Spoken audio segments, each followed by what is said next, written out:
In the Trenches with Ryan Roxie. So, Udo, I'm glad that we're able to have this conversation. We've all been through, as touring musicians, we've all been through this sort of drought of not touring, but that hasn't stopped you from creating and Yes. working on music. And you've been very busy throughout the whole pandemic, because I don't want to dwell on 2020 and what has been to 2021. I want to look forward to the future, and you have not one but two projects that you're currently working on. One, which the fans are going to be very, very excited about, is coming out, the new Udo record. That's Game Over. Yes. But there you go. But just to go back a little bit to get forward, we're going to talk about this project that you just recently put out, Dirkschneider and the Old Gang, Arising. So if we could just go back to get forward a little bit, does that sound good, Vic? Huh? Yeah. Yeah, I think so.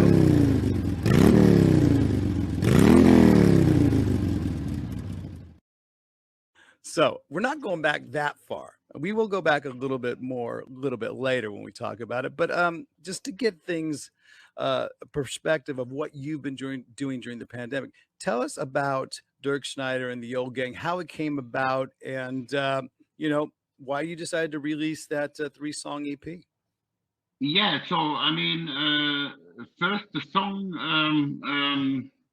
Come on, something with Angel.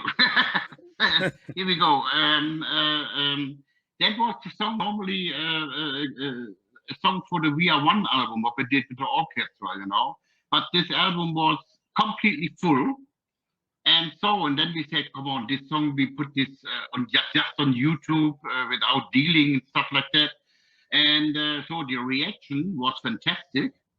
And and then Stefan Kaufmann came up and said, hey, come on, we have two more songs, not really finished ones, but we have 2 more left. It was also planned normally for the We Are One album with the orchestra. So, and then he said, come on, now this pandemic stuff, now your crew has no work, the band has no work. And then we tried to make a deal with this, and that's my record company, AFM. And then all the money goes to the crew of U.D.O. and the rest of the band, So we did everything for free, also the studio production, everything. So yeah, that was more a charity thing, And then of course, I knew what's coming up, Stefan Kaufmann, Peter Boltes, Udo Dirkschneider. Okay, already 3 of a band called, what was the name? Exact, yes. And that band. Yeah, right. That band. Yeah, I heard of them. And and then the people say, oh yeah, this is a new band coming up and blah blah blah blah blah. So that was, but there is nothing planned that we are touring or doing some concerts, or with only 3 songs. And it was just like, it was nice to work, together with this Manuela. She was already working with us on the We Are One album, on the orchestra album. Yeah, and also my son, and then my old guitar player Matthias Dietz, we still talk to each other when he was leaving U.D.O. Yeah, and so that was a lot of fun, This was also like without any pressure, without any thinking, we have to do like this or this, just we did it like it is. Yeah. And the reaction was fantastic. So maybe, I don't know. I mean, definitely not at the moment, but I don't want to say that maybe someday will be an album with this lineup. You could see it becoming an album. Exactly. Well, I think it's very cool and interesting that, it's not so much, it is a part of the Old Gang, but it's part of the New Gang too. And when I talk about you playing, with your son, must be a very cool experience. Sven Dirkschneider has been playing drums with you for a while now. When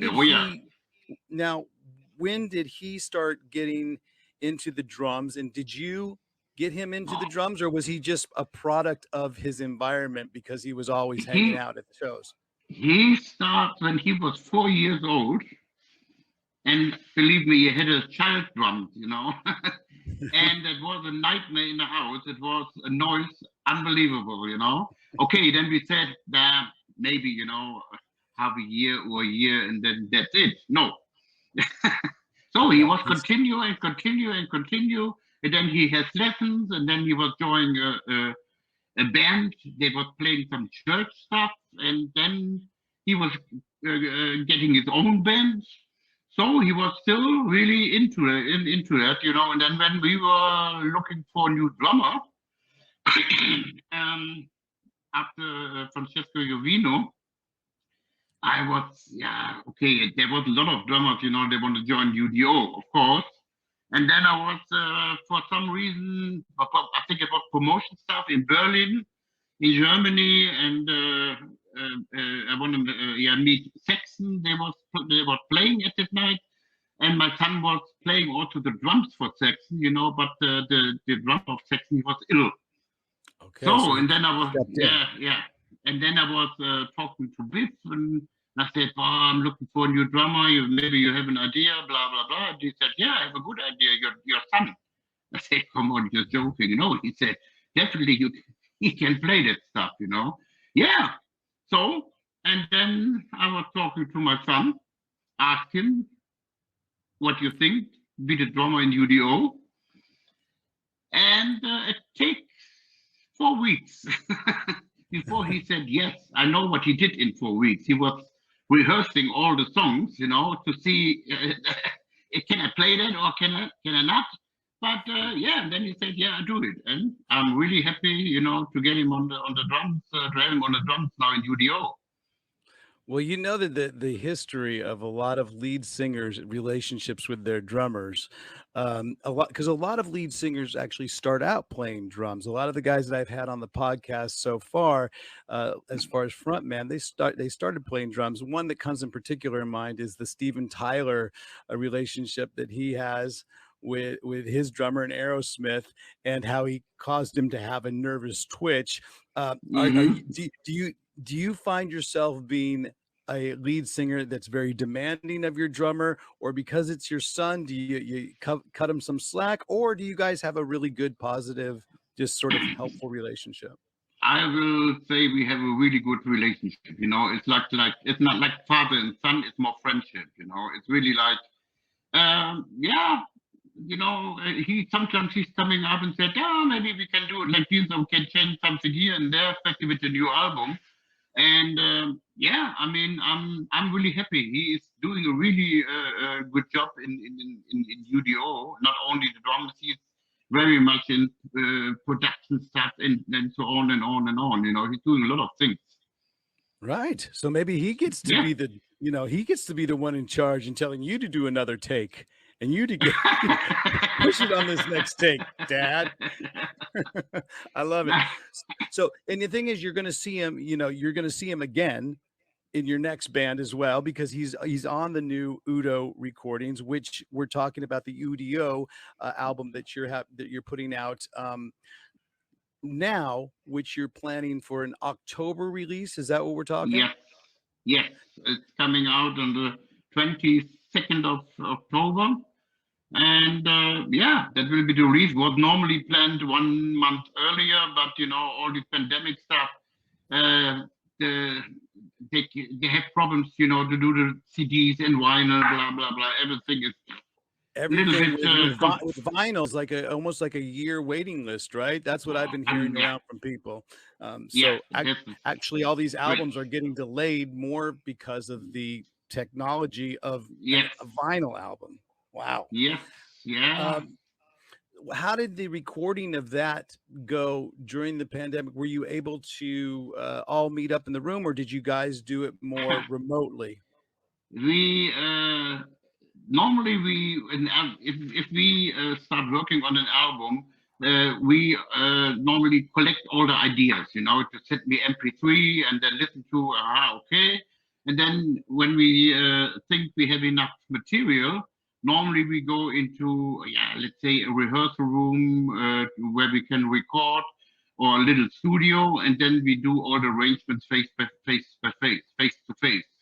But this time, okay, the first part was okay to collect all the ideas, and then the rest, the arranging stuff, was over the internet, you know, like WhatsApp, FaceTime, Zoom, Skype, and all that stuff. You know, that's whatever what we did. platform it takes, right? Yes, and that was a little bit strange, you know. Yeah. And it was also a little bit, you know. Then you have to wait. Okay, I sent you the file like this, and then I sent you this and this. Yeah. Do you have a studio now? Because for those that don't know, that's not just a green screen that Udo has in back of him. That's actually his view of his from your apartment or from your house or wherever it is. I know that it might be a picture, but that's kind of the way you're looking. It's a picture. But it's kind of not that. It's not that far from the truth, because the deal is you're the king of Ibiza. And you've been living there for many years. Have you been, do you record albums down there? Because that seems to be like, it would be a really nice perk if I was in your band to just like say, hey, I need to lay some guitar tracks down. Can I come down and visit you at your studio? Yeah, but I mean, so now we had a small studio here in Ibiza when Fitty Wiener was still in the band, but he is out now since 2018. And so, I mean, now I go always like to Germany, and we work more in Stefan Kaufmann's studio. And so with the Game Over was like, we did all the arrangements over the internet, and then everybody goes on his own into the studio. You know, normally definitely I'm in a studio, the guitar players are there. So, but it was not possible, you know.